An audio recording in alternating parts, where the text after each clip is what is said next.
პედაგოგს ეძახი ადამიანს, რომელიც სინამდვილეში შენი მონაა. აი კიდევ სამი გასაოცარი ფაქტი განათლების ისტორიიდან, რომელიც უბრალოდ შოქში ჩაგაგდებს. მე მინამდე მასწავლებელი ვარ, მეტი საინტერესო კონტენტისთვის გამოიწერე ჩემი არხი და არა, ეს ვიდეო შენს მასწავლებლს არ გაუზიარო.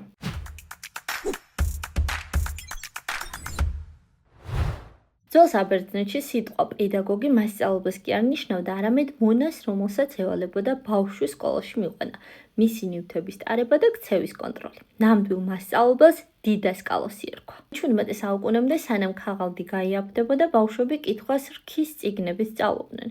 ეს იყო ხის ფიცარი, რომელზეც ან ბანი, ან ლოცვა ეწერა.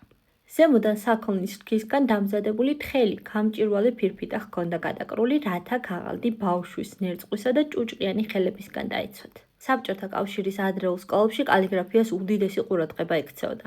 მოსწავლეები ვალდებულნი იყვნენ კალმით წერისას ასოების ზუსტად 65 გრადუსიანი დახრით დაეწერათ. თუ სპეციალური სახაზავებიც კი არსებობდა, რომლებითაც დახრის კუთხეს ზომავდნენ.